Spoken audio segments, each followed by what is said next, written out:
the business model of Global Citizens Travel is essentially to work with study abroad students from the United States and design custom itineraries for them while they're traveling abroad.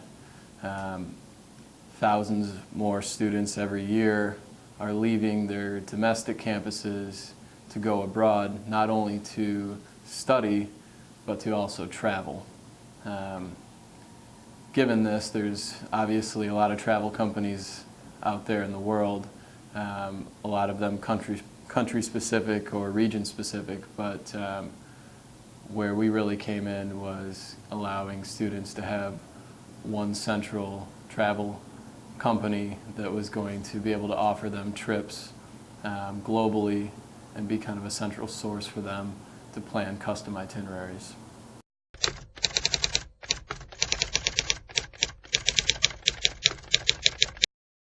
You know, obviously I was still a senior in college, so I didn't have much experience in forming a company or the legal, tax, scary accounting parts of starting a business. So definitely one of the initial challenges was just overcoming the fear of, all right, I need to figure out everything about starting a company. So that was definitely the first challenge.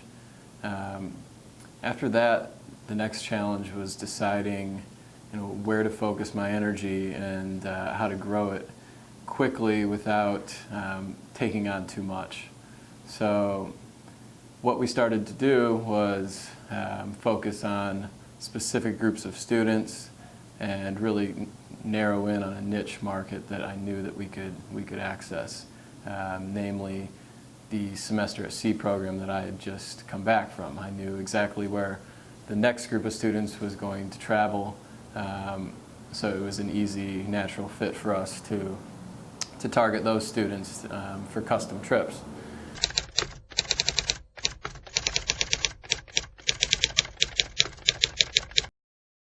We not only focus just on student travel, but we focus on planning trips that students really can't plan on their own.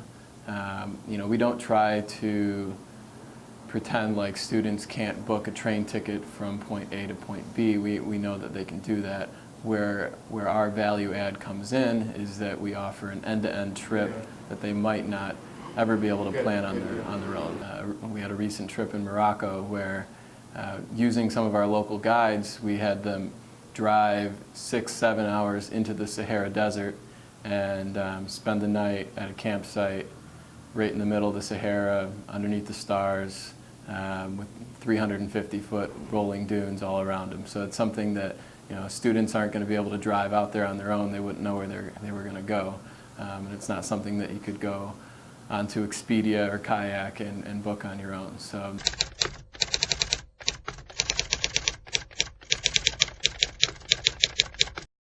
Currently we're operating in, I'd say, between 25 and 30 countries.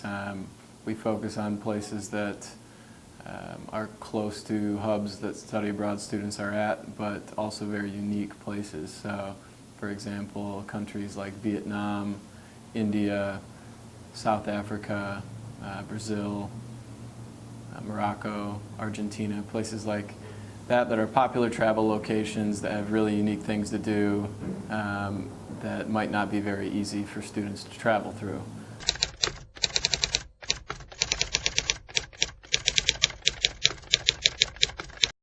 The easiest way that we get in touch with students is through social media. So right now we're targeting specific study abroad programs.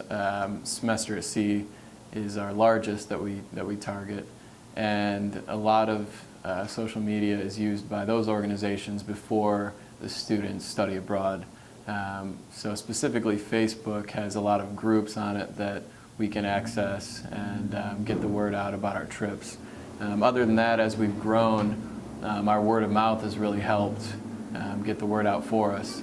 As groups come back after they had a great time on a safari in South Africa, they tell their friends about the trip and how great of a time it was, and then we have more groups come from that.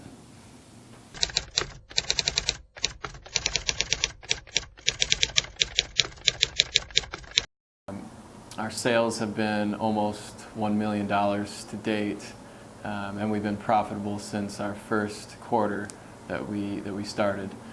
One of the nice things about the travel industry is usually, in most cases, the clients pay you the money, and then the money goes out to the suppliers or the local guides or airlines to arrange the tour. So very cash flow positive business.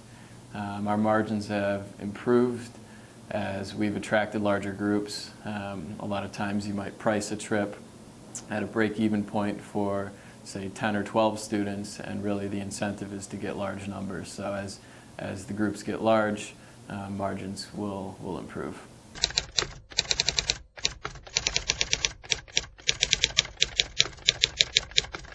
Surround yourself with people that can really help you build your company.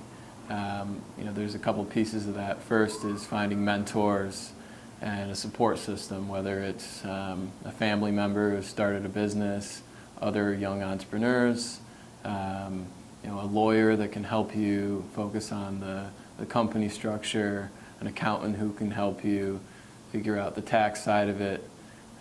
You really want to surround yourself with mentors that can help you be confident to know that you're building the company the right way. The second piece of that is surrounding yourself with a team that can help you grow the company the right way. For me personally, I have a great team of 5 that without them, you really wouldn't be able to ever operate a single trip. A piece of advice I would give is to really stick to something that you understand completely. I don't understand everything about the travel industry, but specific programs that we work with, I do understand really well. So I think that was also a challenge for me as I started up. There's areas that you don't understand everything about. People will quickly question you on them. So being modest and humble and admitting when you don't know something, I think is something that will gain respect.